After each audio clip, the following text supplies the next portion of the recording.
Deux personnes qui peuvent vous proposer un micro. Je vous invite à poser vos questions dès maintenant. Nous avons à peu près 45 minutes pour débattre suite à ce que nous avons entendu depuis ce matin.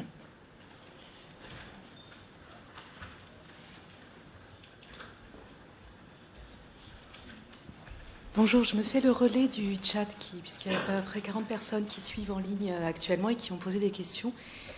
Sur le tweet aussi, il y a eu des questions, donc je vais faire le relais. Évidemment, s'il y en a dans la salle, je m'arrêterai. Je m'arrêterai. Il y a d'abord une question sur Twitter pour Pascal Aventurier. La question qui vient de Laurent Romary. Quelle perspective d'une obligation de dépôt à l'INRA? Voilà. Donc déjà, c'est pas moi qui peux répondre institutionnellement à cette question. Ce que je peux dire, c'est qu'on n'en parle pas pour l'instant. Par contre, on voit régulièrement dans notre archive ProDINRA le taux de dépôt augmenter.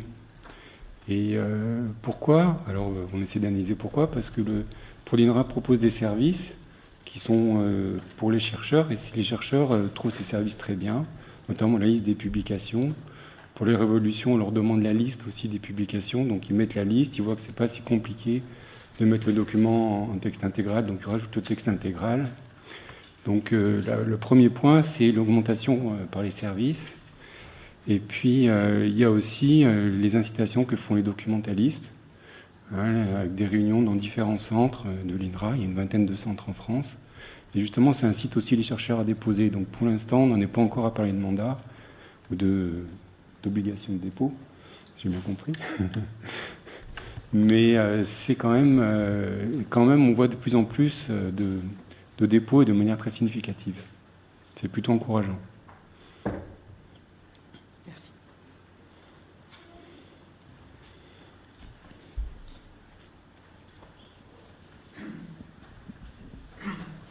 Oui, je viens de poser la question à Alain Montel, je crois, là, durant il y a 10 minutes.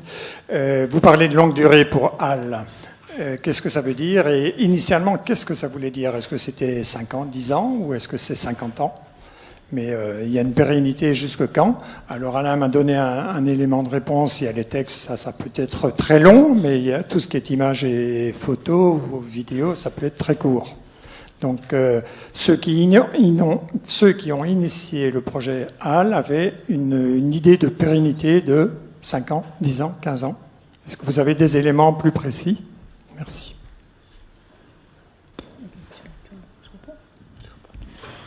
Alors, en ce qui concerne la pérennité liée au support, donc le PDF, je l'ai expliqué,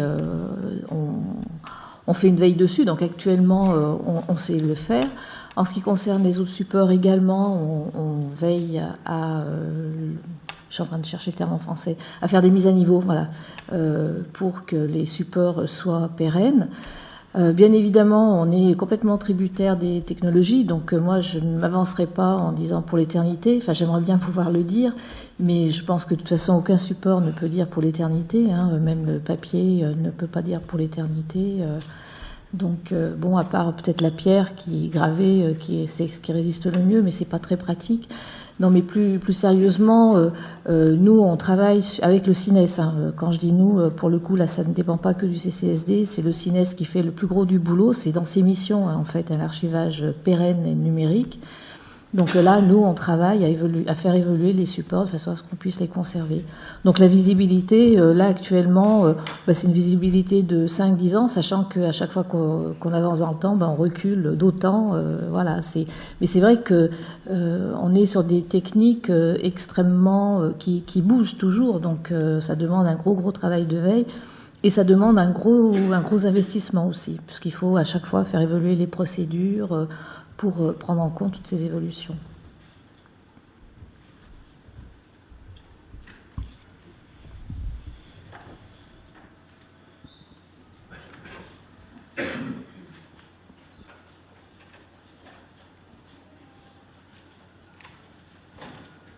Odile Bédieu à Grignium, c'est une question plutôt pour HAL.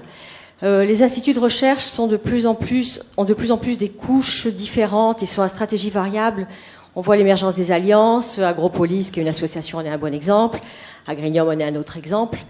Est-ce que HAL prévoit des couches supplémentaires pour permettre cette visibilité des publications des chercheurs dans différents réseaux? Et là, par contre, en tout cas pour la visibilité, on n'est pas forcément dans le pérenne, parce que ce sont des alliances, entre guillemets, qui sont créées pour un certain nombre d'années, qui n'ont pas forcément une vocation à être éternelles. Alors oui, tout à fait. On a complètement intégré dans la gestion, notamment des portails, cette dimension-là. C'est pour ça que le schéma que je vous ai fait voir, où on voyait en fait le serveur avec les vues qui étaient générées, à partir du moment où on a donc bien les données qui sont dans le serveur, ensuite nous on intègre dans nos référentiels les différentes couches institutionnelles qui peuvent se créer, les presses par exemple, qui sont pour nous aussi une nouvelle couche qui est apparue il n'y a pas très longtemps. Donc on intègre ça et à partir de là, on arrive à générer en fait des portails, des vues, des collections qui intègrent cette dimension-là. En supposant que toute l'organisation institutionnelle que l'on connaît explose ou en tout cas change, à partir des données, du moment qu'on a un critère qui est important, qui est l'auteur avec un rattachement du laboratoire, à partir de là, nous on saura reconstruire des vues ou des organisations institutionnelles permettant de rendre compte de l'évolution en fait des politiques des institutions.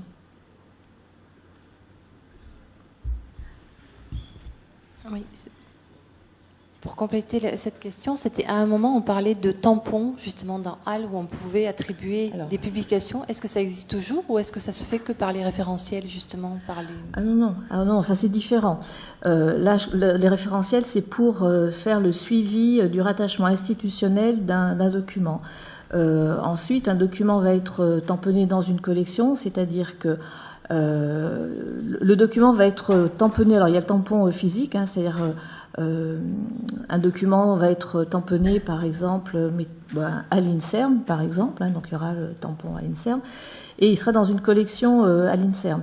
Ensuite, les collections, c'est vraiment quelque chose. Derrière les portails, il y a aussi des collections et là c'est vraiment très souple. On peut réorganiser les collections comme on veut, c'est-à-dire que par exemple, si on prend l'exemple de ParisTech, qui rassemble en fait une dizaine de grandes écoles, dans ParisTech, on a des collections tamponnées ParisTech, mais qui appartiennent à des sous-institutions. Et donc là, on arrive là aussi à organiser, si on veut avoir la vue, par exemple, de l'école des mines, on aura une collection école des mines, on verra on aura bien de rassembler les documents de l'école des mines. Si on veut avoir une vue plus large ParisTech, on aura école des mines plus les autres documents. Les tampons, ça existe toujours, c'est vraiment l'outil, un des outils de base pour organiser justement les collections et les portails.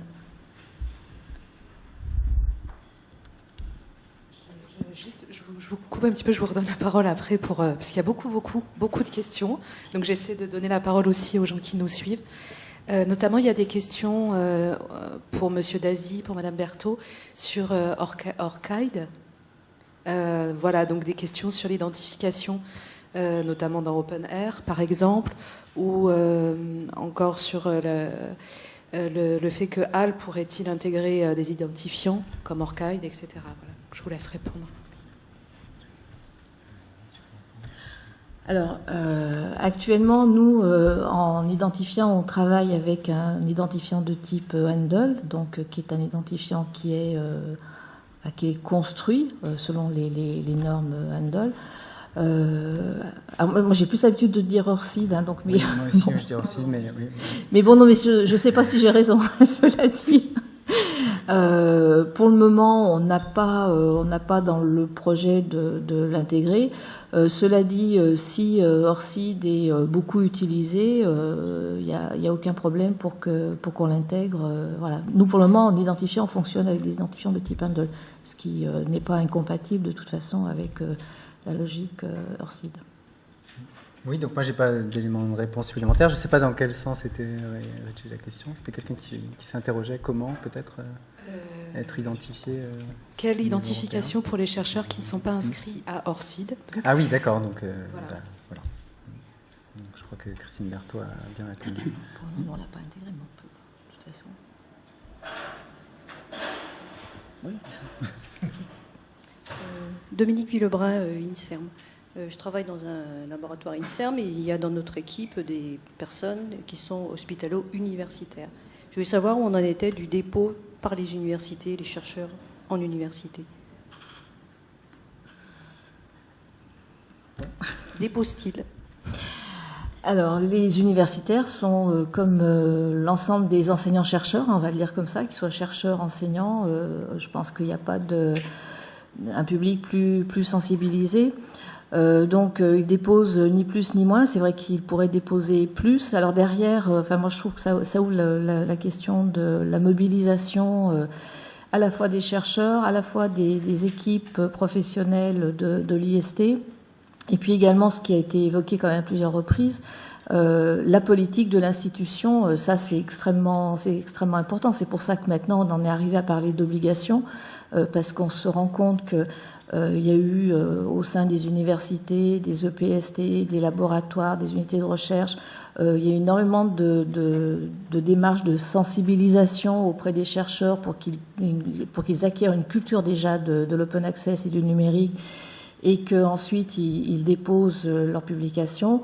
Alors il y a plein de freins à ça. Il y a des peurs liées aux questions juridiques. Il y a une flemme. Il y a le fait qu'un chercheur, un auteur, une fois qu'il a écrit son article, qu'il est publié, finalement c'est pour lui moins important de veiller à sa diffusion en open access. Le fait qu'ils ont aussi peut-être d'autres choses à faire. Enfin, il y a des tas de raisons qui font que ça ne marche pas. Donc pour moi il n'y a pas de différence en fait entre un public, des auteurs universitaires ou liés au monde de la recherche.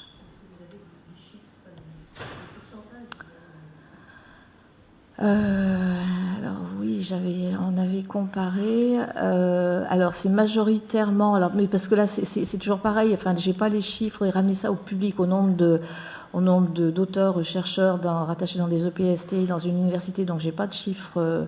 J'ai pas de chiffres là exacts en tête à vous donner. En revanche, en proportion, pour HAL, il y a un peu plus d'universitaires, d'enseignants, chercheurs qui déposent que de chercheurs en EPST. Mais il faudrait ramener ça en fait à la population. Et là, j'ai pas les chiffres, donc je ne devrais pas vous dire de bêtises. Je voudrais juste rajouter quelque chose qui rejoint un peu le débat. C'est qu'on n'a pas parlé de cas des publications qui sont écrites par des auteurs de plusieurs institutions. Et ça, c'est important. C'est-à-dire qu'un auteur peut se retrouver dans une archive ouverte sans avoir déposé, parce qu'un de ses co-auteurs a déposé. Et c'est important de bien coordonner les archives, justement, pour éviter le double dépôt, ce qui serait quand même... Déjà, c'est difficile d'avoir un dépôt. Ça serait encore plus difficile d'en avoir deux. Et j'aimerais savoir comment ça se passe au niveau de HAL pour éviter ces doubles dépôts. Alors, on essaye, je vous ai expliqué qu'il y avait une vérification, donc on essaye de vérifier qu'il n'y a pas de doublon, que ce document n'a pas déjà été déposé. Donc voilà, c'est un contrôle qui est fait pour vérifier que ce document-là n'a pas été déjà déposé. Et donc on a très peu de doublons, parce que ça peut... c'est compliqué là aussi, les vérifications automatiques, c'est toujours... ça marche pas jamais à 100%. Et donc là, quand on nous signale qu'un document est déposé en double, on supprime un des deux documents en fonction de... C'est pas l'auteur, quand il dépose, on lui dit pas « Attention, tu déposes un doublon aussi ». Non, c'est pas au moment de... Enfin... Vas-y. Oui, au moment du voilà. Au moment du dépôt, au moment où on saisit le titre de la publication avec les auteurs, il y a effectivement une vérification de l'existence ou pas de la référence dans HAL et qui signale le doublon potentiel avec la référence. Et donc l'auteur persiste en disant non, ce n'est pas un doublon parce que effectivement c'est peut-être le même titre, mais c'est un acte de conférence, c'est pas un article de journal, des choses comme ça. Bon, néanmoins, il y a des doublons et nous, je vais vous donner le témoignage de l'INRIA, c'est-à-dire que comme nos listes servent à la visibilité institutionnelle, le chercheur, dès qu'il voit deux entrées dans sa liste de publication, il fait dardard un mail à sa documentaliste pour demander à ce que le doublon soit supprimé quand il n'a pas la main. Donc là, nous, on fait aussi parfois du dédoublonnage sur ces dépôts-là, ou pas d'ailleurs. Des fois, c'est des vrais faux doublons. Il peut y avoir très très bien deux références quasiment similaires qui se justifient comme étant deux entrées possibles dans HAL. Donc voilà.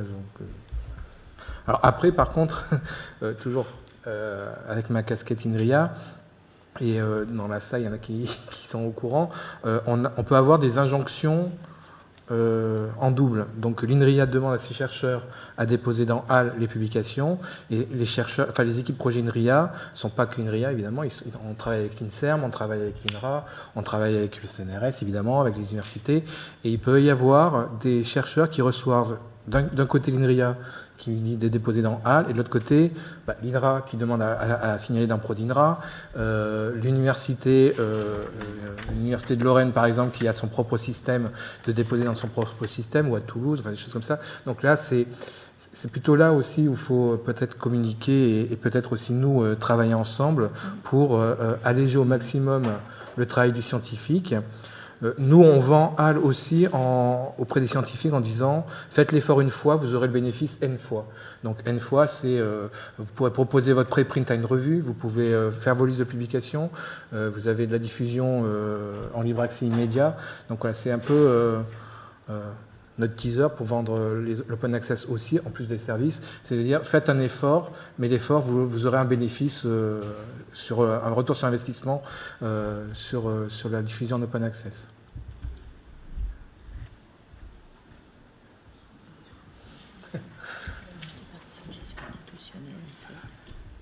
Est-ce que vous avez le moyen, enfin je suppose que ça doit être possible, de savoir dans quelle mesure l'article a été déposé lui-même par le chercheur ou par une autre personne, une secrétaire du labo, une documentaliste ou une bibliothécaire? Et est-ce que vous avez du chiffre sur ça, sur cette répartition, sur le mode de dépôt, la façon dont ça s'est passé? Oui. Alors, on a le moyen de savoir, puisqu'en fait, après on verra que ça se complexifie, mais en fait, le contributeur, donc pour nous, on parle de contributeur, c'est la personne qui dépose le document, et puis on parle des auteurs encore en tant qu'auteurs. Donc là, actuellement, sur HAL, c'est entre 60 et 65% des documents qui sont en auto-archivage, donc déposés par leurs auteurs. Alors après, c'est un peu plus compliqué que ça, parce qu'on peut faire quelque chose de plus fin, c'est-à-dire que certains documentalistes, bibliothécaires, en fait, ouvrent des comptes au nom des auteurs et utilisent ces comptes pour déposer en leur nom, voilà, parce que ce qui est important, c'est que l'auteur ait bien un compte à son nom pour qu'il puisse consulter ses propres statistiques de consultation, par exemple, sinon c'est le contributeur qui va avoir accès à ces statistiques. Donc là, après, si nous, on veut faire des recherches, c'est-à-dire si on compare en fait l'adresse réelle qui est derrière le nom du contributeur et puis le nom du document, on arrive à savoir si c'est bien réellement l'auteur ou quelqu'un d'autre qui a déposé. Donc on arrive à voir, mais ça, faut qu'on fasse une requête spécifique pour ça, mais on peut le savoir sans problème. Mais donc pour le moment, c'est un peu plus entre 60 et 65% de documents auto-archivés.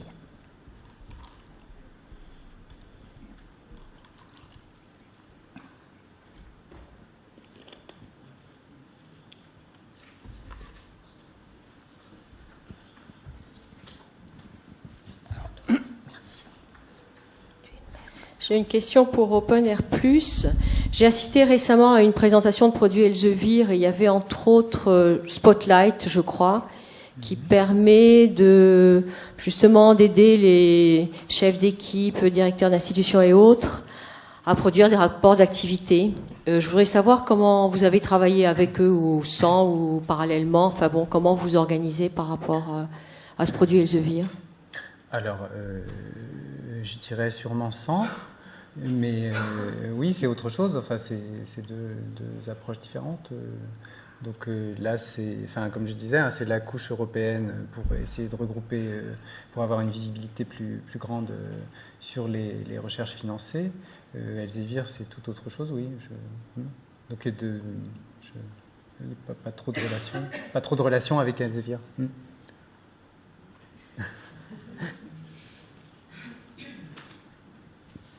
J'ai plusieurs questions que j'ai déjà tweetées en espérant qu'elles soient relayées par notre community manager. Voilà. Alors j'en ai beaucoup, du coup je ne vais pas toutes les dire, mais vous pouvez lire Twitter pour voir mes remarques. Alors, juste, je vais en choisir 3. La première chose, c'est que dans à peu près toutes les présentations, il y a eu une faiblesse lexicale qui a fait associer le modèle Gold à l'auteur-payeur. Il y a eu des remarques liminaires ou conclusives disant qu'il ne fallait pas confondre, mais en fait, on confond. Donc, je voudrais dire que le modèle Gold, tel qu'il a été conçu par Steven Arnade, c'est un modèle de diffusion d'organisation, c'est-à-dire c'est les éditeurs qui déposent les revues qui sont en ligne en libre accès. Et le modèle économique n'est pas sous-entendu dans le mot Gold, même s'il y avait un petit jugement de valeur dans le choix du Gold par Steven Arnade qui préfère le green puisque ça sent plus écolo, etc. Donc on a bien compris qu'il était contre le Gold, donc il a donné un nom plus rutilant, plus diamantaire, etc. Bon. Mais les éditeurs s'en sont saisis, les éditeurs greedy s'en sont saisis, parce qu'il y en a qui sont honnêtes quand même, je pourrais qu'il faut le rappeler. Et ceci, nous en fait croire que c'était l'auteur-payeur qui était la seule solution pour financer le Gold. Je ne suis pas d'accord, et donc il faut le dire, et il faut rappeler qu'il y a d'autres modèles, et que le Gold, ce n'est pas l'auteur-payeur. Dans le mode de Gold, il y a aussi l'auteur-payeur. C'est extrêmement important. Parce que si on confond le modèle d'organisation avec le modèle économique, on est condamné à une seule voie. Moi, je parie sur les deux voies, et à condition que les deux voies soient éthiques. À mon avis, dans le Gold auteur-payeur, il y a quelques problèmes, quelques risques. Paul Thirion et Bernard Rentier nous ont expliqué qu'ils seraient ruinés s'ils devaient financer maintenant leurs articles en auteur-payeur. Ça veut dire que ce modèle est coûteux, très coûteux, et donc ce n'est pas nécessairement la voie Gold qu'on va soutenir. Même si on ne va pas interdire l'auteur-payeur, dans le Gold, il y a autre chose. Ça, c'est la première remarque qui n'était pas une question, comme vous l'avez compris. La deuxième chose, c'est que j'entends sur les évaluations de coûts, moi, si vous faites des évaluations de coûts, faites-le, mais dites-nous ce que vous comptez. Parce que dans ce que j'ai vu, je n'ai pas compris du tout si c'était avec quelle méthode on comptait les coûts de Gold, les coûts d'éditeur. Est-ce que c'est spécifique au dépôt en ligne, ou est-ce que c'est tout le peer reviewing, etc. Parce que si, ce que je crois comprendre, c'est $600 ou $400 le coût éditeur, il faut ajouter à ça le coût du green. C'est pas un ou l'autre, c'est les deux. Moi, je veux bien ça m'intéresse. Moi, même si c'est $5000, je m'en fous. Je veux qu'on sache exactement combien ça coûte. Donc, la BSN 7 que je dirige va faire une étude sur cette question, et du coup, je vais alimenter avec votre étude les travaux de la BSN 7, à condition qu'on sache qu'il y a dedans. Bon, je n'ai pas lu vos rapports, je suis désolé. Et du coup, ça m'intéresse de savoir la méthode et que vraiment on sache de quoi on parle. Parce qu'après, il y a aussi en plus le coût scientifique qui est en amont, c'est-à-dire la production par l'auteur, etc., qu'il faut absolument, à mon avis, intégrer dans le coût global, et personne ne le fait jamais. Et la dernière chose, il y a 3 autres questions qui sont sur Twitter. La dernière chose, c'est que tu as dit, cher ami, que les scientifiques faisaient ceci, et j'ai entendu que ce n'était pas les sciences humaines et sociales. Donc je vais enlever sciences humaines et sociales. Dans sciences humaines et sociales, j'ai enlevé sciences. Je vais dire humaines et sociales, puisqu'il n'y a pas science dedans.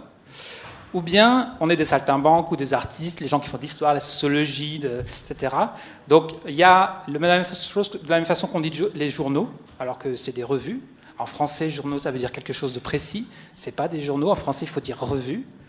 De la même façon, toi qui as une formation d'historien, tu n'as pas le droit moral de vilipender ainsi les gens qui t'ont formé en disant qu'ils étaient inhumains, saltimbanques, artistes ou hors science. C'est pas vrai, c'est pas possible.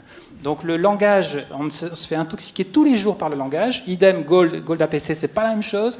Journal, revue, c'est pas la même chose. Et science, c'est toute l'université. L'université fait de la science. Dedans, il y a la géographie, il y a la science politique, et c'est une science. Ou bien on nous vire de l'université. Il y a bien des gens qui en ont envie, et nous, on va résister, je vous préviens, on va résister. Et pour résister, on va commencer par résister par les mots, en disant « oui, nous sommes scientifiques », et donc à Aix-Marseille Université, il y a une UFR Sciences, donc j'en fais partie. C'est normal, puisque je suis un scientifique, je suis un historien de formation. Bon, ils ne sont pas d'accord avec ça, mais je vais rediscuter avec eux. Pour le moment, donc, il faut qu'on fasse attention, surtout quand on prend la parole en public, qu'on soit très rigoureux sur le vocabulaire et qu'on s'auto-reprenne pour éviter... D'ailleurs, à ce sujet, ne dites plus anglo-saxon, parce que vous excluez les Indiens, vous excluez les Noirs, vous excluez les Arabes, Américains, vous excluez tous les non-protestants, et vous intégrez en plus dans anglo-saxon une dimension coloniale du Commonwealth. Enfin, il y a plein de choses derrière. Donc, dites anglo-américain pour désigner l'Angleterre et l'Amérique. Il y a des gens qui pensent que dans l'anglo-saxon, il y a les Allemands, d'autres qui pensent qu'il y a les Australiens, d'autres qui pensent qu'il y a les Hollandais. Bon, voilà, ça fait une magma des gens qui nous dominent, et puis nous, on est dominés. Enfin, on va arrêter sur ça. Je rends la parole.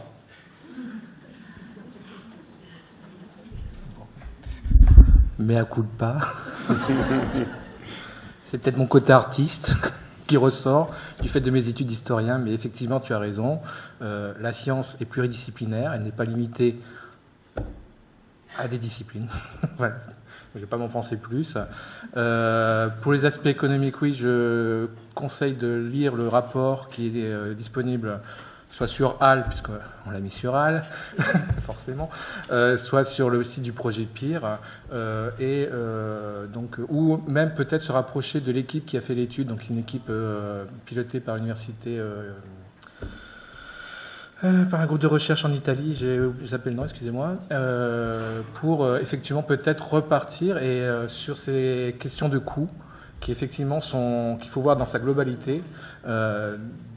Combien de temps un chercheur met pour produire quelque chose, de quoi il a besoin, combien on investit pour produire cette publication, parce que le chercheur va lire des articles, lire des documents que l'on va acheter ou produire, enfin tout ça effectivement c'est un sujet très très intéressant.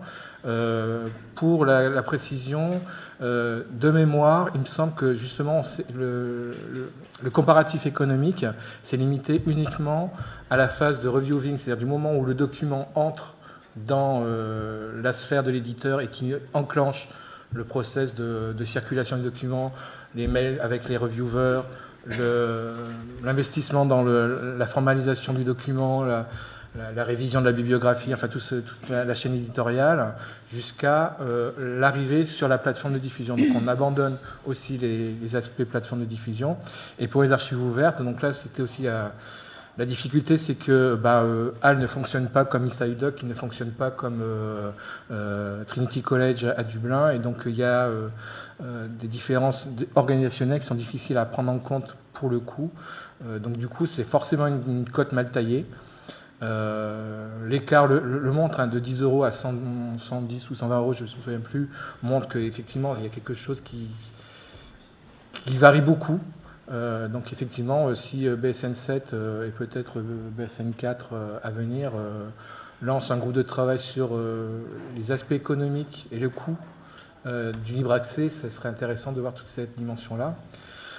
Sur le Gold, je suis assez d'accord, il y a effectivement un discours assez général sur le modèle auteur-payeur, mais il y a plein d'autres modalités, comme les fondations qui peuvent financer la diffusion des sciences, les sociétés savantes, pourquoi pas des sociétés aussi citoyennes. Je m'imagine qu'il y a plein de possibilités sur financer la diffusion des sciences et l'investissement de tous les acteurs de la science. Quand on va parler d'épicence, pareil, c'est pas gratuit, hein, rien n'est gratuit. Donc là aussi, il y aura un investissement et jusqu'à quelle mesure, quand bien même que ça soit coloré green, faire une revue un épijournal n'est pas aussi quelque part un mode de type gold. Donc, je ne sais pas ce que ça donne gold et green comme couleur, mais il y a peut-être quelque chose comme ça qui est assez bronze. Voilà. Je ne sais pas si tu veux rajouter. Oui, juste un point sur le gold. Enfin, je suis tout à fait d'accord avec l'appropriation des éditeurs commerciaux du gold comme modèle auteur-payeur. D'ailleurs, je l'ai signalé. Un des inconvénients qui n'est pas paru dans, je crois que c'est Pascal qui a fait un comparatif le moins des différents modèles. Moi, il y a quelque chose qui me paraît important, c'est que dans la mesure où donc le gold tel qu'il est imaginé par les éditeurs privés, à savoir auteur-payeur, alors auteur ou institution, en général c'est institution d'ailleurs qui serait payeur, à partir de ce moment-là, ça veut dire qu'un auteur, un chercheur, un scientifique aura une contrainte supplémentaire pour arriver à publier. C'est-à-dire que là aussi, il va falloir qu'il franchisse la barre du jugement, de l'évaluation, de l'autorisation de ce labo pour que sa publication soit financée. Donc, moi, je me dis aussi que dans la vie d'un chercheur, c'est une contrainte supplémentaire qui est importante.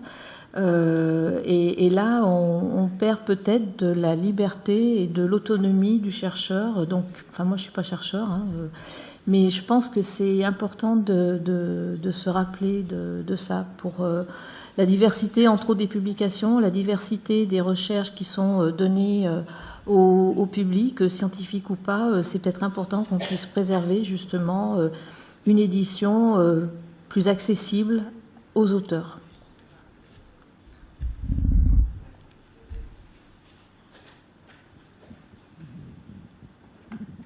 Bonjour. J'ai une question sur le projet PIR. Alors, c'est peut-être une question très naïve, mais est-ce que ça aboutit, tout bêtement, à un chiffre de coût maximum, de price cap, de ce que ça devrait coûter à une institution, un modèle auteur-payeur, enfin, disant, voilà ce que coûte réellement la publication d'un article et ce que ça coûte aussi à l'éditeur. Donc, le prix maximum pour une université qui aurait un article reçu chez un éditeur, ça devrait être tant. Enfin, voilà, c'est peut-être une question très naïve, mais est-ce que ça aboutit à ce genre de repère pour les universités ou les autres organismes de recherche pour que ces organismes soient en mesure de se dire là, l'éditeur demande un prix délirant, enfin, qu'elle sache ce que c'est qu'un prix délirant. Non, peut-être que le bénéfice, enfin, la conclusion principale, c'est plutôt de voir l'écart entre le coût réel de la publication avec tous les warnings que nous a fait Marin. Effectivement, là, on n'a qu'une vue du coût dans la chaîne de production. Il y a d'autres coûts qui, effectivement, faut prendre en compte, et notamment les coûts de plateforme et d'hébergement et y compris de pérennisation des accès et des documents hébergés chez les éditeurs. Donc, on a juste un petit bout d'éclairage sur un coût par rapport à un prix vendu. Un article, donc on sait qu'il a, on a ce paramètre-là, c'est globalement assez... Enfin, bon, en même temps, c'est des sociétés commerciales, elles ont des enjeux économiques, enfin des bénéfices à faire, donc elles ont un prix de revente.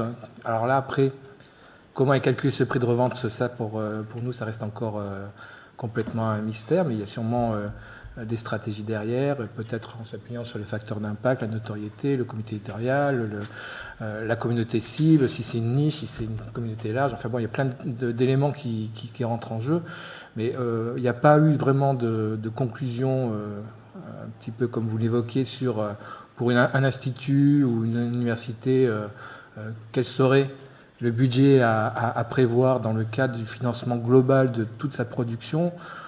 Ça n'a pas été fait, non, ça n'a pas été fait.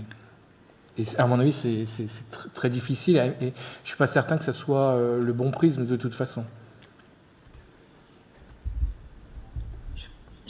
Si je peux faire un commentaire là-dessus, moi je ne sais pas quel est le prix délirant ou pas d'un abonnement, et du coup je me dis que c'est peut-être, bien évidemment il faut faire attention au prix puisqu'on va le payer, qu'il y a des budgets pour ça, mais c'est peut-être intéressant de raisonner aussi en se disant, bon, finalement on est dans un autre support, le numérique permet d'autres choses, rebrasse toutes les cartes, et ça serait peut-être intéressant de raisonner plus largement en se disant, bon, on peut raisonner en termes de services, d'offres, et pas bien sûr qu'il faut se focaliser sur le prix, parce qu'à un moment, il va bien falloir payer la facture, donc c'est important. Mais moi, j'ai un peu l'impression, quand on raisonne comme ça, qu'en fait, on duplique, on essaye de comparer le mode abonnement, c'est-à-dire ce qu'on était prêt à payer, est-ce qu'on a réellement payé, en fait, via le mode abonnement, et puis finalement, ce qu'on serait prêt à payer, comme s'il y avait une enveloppe qu'on peut comme ça transposer. Je me dis, c'est peut-être vraiment intéressant de prendre en compte beaucoup plus de choses que simplement le coût. Enfin, le coût, c'est important d'avoir parce que c'est un bon indicateur, c'est un repère.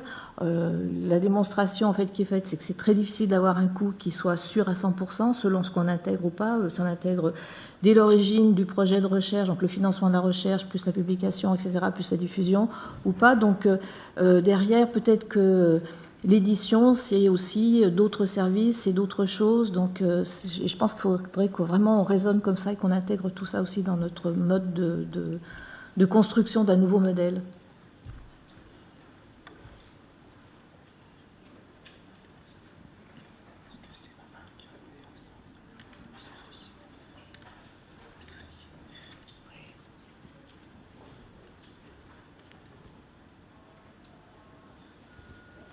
Il n'y a plus de questions, ni des internautes, ni de la salle si Oui, j'en ai une petite dernière, excusez-moi. Il y avait une question à propos des chercheurs qui utilisent ResearchGate un peu comme une plateforme de dépôt finalement, comme HAL, qui ont tendance à confondre. Et l'internaute dit que c'est un aspect très séduisant, un peu à la Facebook pour les chercheurs, mais que la personne dit qu'elle est à court d'arguments pour les convaincre que ce n'est absolument pas la même chose. Et voilà, donc je relais cette interrogation de l'internaute. C'est un petit peu ce que j'ai dit. C'est vrai que c'est un nouveau phénomène qui arrive et que c'est assez séduisant.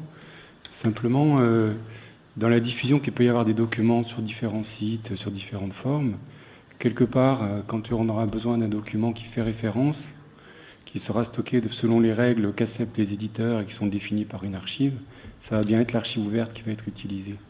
Donc mettre les documents dans ResearchGate pour valoriser ses publications, si on a le droit ou si l'auteur estime qu'il a le droit, ça, il n'est peut-être pas tout à fait en règle avec ce qu'il peut faire ou pas, il le fait, ça c'est de son propre chef, mais que au moins que le document soit dans l'archive ouverte, qu'on puisse dire voilà, ce document il est là, il peut être utilisable, il peut être réutilisé, c'est un petit peu ce que disait Alain. On dépose une fois dans l'archive ouverte et après on peut le citer de plusieurs endroits, on peut le réutiliser comme on veut.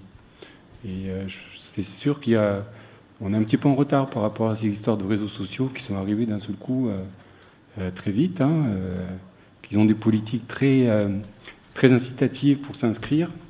Quand on demande à des chercheurs, ils disent mais je suis inscrit, mais je ne me rappelle même plus comment je suis inscrit.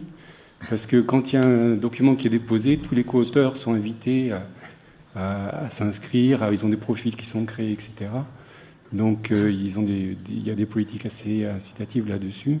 Et c'est vrai qu'on n'a pas encore pris vraiment la mesure de ces réseaux. Et il faut bien faire la distinction, effectivement, il faudra bien le répéter, entre une archive ouverte, qui est le lieu de dépôt, le lieu de référence, encore une fois, et le réseau où on va valoriser, créer des liens, etc. Alors après, il y a tout le problème lié au réseau, qui est est-ce qu'un auteur peut s'estimer, peut être présent sur les réseaux, qu'est-ce qu'il peut faire au nom de son institut, etc. Qu'est-ce qu'il peut diffuser ou pas. Ça, c'est un autre problème. Alors j'ai envie d'ajouter pour cet internaute que moi j'ai présenté Zenodo, donc c'est un système qui est quand même public, qui est donc construit par le CERN et par OpenAIRE. On a vu quand même l'évolution de Mendeley qui s'est fait racheter par Elsevier dernièrement, donc il vaut mieux faire attention quand même sur quel réseau on se situe, on se place. Et ResearchGate d'ailleurs a été racheté récemment, il y a quelques jours, financé par Bill Gates. Donc il faut bien voir que ce sont des réseaux en fait qui sont des réseaux de fonds privés qui en fait s'appuient sur essentiellement des fonds publics. Donc là pour moi je le pose aussi en termes d'engagement. Là on est tous pour majoritairement financer majoritairement sur des fonds publics, même si certaines recherches sont financées via des voies privées, majoritairement. Donc là, quand même aussi, on a une responsabilité de préservation en fait de nos données, qu'elles puissent circuler librement et qu'elles restent bien dans le domaine public au sens complet de ce que ça veut dire. Et c'est vrai que c'est des politiques extrêmement pour le coup, on retrouve vraiment les politiques agressives et commerciales. C'est des façons de faire qui sont à la limite, forcément impliquer un co-auteur dans un réseau, l'intégrer dans un réseau parce qu'il est co-auteur. Enfin, moi, ça me pose quand même problème. Donc, je trouve pas ça tout à fait normal. Donc, en effet, derrière, il y a des petits outils, c'est pas péjoratif, qui ont été mis en place, qui sont extrêmement intéressants, qui facilitent la vie. Mais, par exemple, le projet, j'ai oublié son nom. Zenodo, par exemple, finalement, propose à peu près la même chose. Donc, et il y a plein d'archives aussi qui proposent des services, alors sans doute moins poussés, moins bien vendus. Bon, voilà, faut aussi voir ce qu'on fait. Enfin, c'est de la responsabilité pour moi aussi du chercheur, ça. Je vais me faire détester. Oui, bonjour. Moi, j'avais une question concernant la diffusion en open access des manuscrits déjà publiés. Donc, on imagine que l'autorisation préalable des éditeurs est nécessaire, et je voulais savoir si elle intervenait, à quel moment du processus de mise en ligne cette autorisation intervenait, parce que souvent on sait que les éditeurs détiennent les droits d'auteur. Alors, ils déteignent, ils n'ont pas. Ils n'ont pas forcément tous les droits. Là, de toute façon, il y a un contrat qui a été signé. Donc la première chose à faire, c'est de regarder ce qui est écrit dans le contrat. Déjà, là, c'est pour le coup, on est obligé de s'aligner là-dessus. La version auteur reste, sauf vraiment si un auteur a signé une clause dans son contrat justement disant qu'il renonce à tous ses droits et qu'il donne les droits sur la version auteur. La version auteur, il a le droit de la diffuser. Ensuite, il y a des éditeurs qui autorisent le dépôt en ligne de leur version à eux. Donc c'est ce qui a été présenté ce matin. Il y a différents niveaux en fait dans le processus d'édition. Donc il y a la version auteur, la première version, celle qui est soumise. Ensuite, il y a la version auteur après les corrections de l'éditeur. Donc là aussi, faut voir ce qui est écrit et ce qu'autorise l'éditeur en termes de diffusion. Mais question intéressante, si on arrive à une obligation de dépôt telle que le recommande l'Europe, à savoir 6 mois pour les sciences dures et 1 an pour les sciences humaines et sciences sociales, ça sera intéressant de voir comment vont se comporter les éditeurs. Et d'ailleurs, on peut déjà constater qu'ils sont en train de mettre des pare-feux à ces politiques-là, parce que là, ça sera de toute façon l'Europe ou bien des États qui vont dire bon là maintenant vous avez obligation de déposer, et donc que feront les éditeurs face à ça? Voilà, donc c'est le prochain feuilleton. Oui, parce qu'on s'aperçoit quand même concrètement dans la réalité que jusqu'à présent il y a énormément de contrats de cession de droits qui sont signés par ces auteurs. Donc la question en fait se posait pour les manuscrits souvent publiés en version papier. Là je pense pas seulement aux articles mais à des monographies ou des actes de colloque, donc des ouvrages collectifs pour lesquels les droits ont déjà été cédés aux éditeurs. Quand les droits ont été cédés et que les déposants sont respectueux, ils ne déposent pas. Enfin là, de toute façon, c'est un cadre légal. On peut pas. Moi, je peux pas vous dire ne respectez pas votre contrat, ne respectez pas la loi. Donc, en effet, on constate que il y a moins d'ouvrages qui sont déposés parce que sans doute pour rentabiliser un ouvrage c'est plus long et que les contrats, on signe depuis plus longtemps des contrats que sur des articles scientifiques, par exemple. Mais oui, en effet, il y a des contrats et on peut que les respecter. C'est vrai. Je peux juste rajouter sur ce point-là, si c'est anticipé très en amont, j'ai eu à régler suivre des diffusions de conférences qui étaient à la fois éditées en open access à travers HAL et sur des plateformes éditeurs, donc I3E ou ACM, qui sont des gros éditeurs chez nous. Et en fait, dès le démarrage de la conférence, on a réglé cette histoire de droit de copie, droit de diffusion, avec donc des droits de diffusion non exclusifs pour chaque partenaire, donc l'INRIA d'un côté, I3E de l'autre ou ACM. Et donc c'était prévu dès le départ, et tous les auteurs, en soumissionnant, acceptaient de facto cette règle de diffusion. Donc ça a été pris. Quand c'est pris très très en amont, c'est globalement assez facile. Il suffit de valider le contrat avec un juriste et ça se passe relativement bien. Par contre, effectivement, pour les choses antérieures, passées, là, à mon avis, on est sur du passif et donc du coup, c'est beaucoup plus difficile à régler.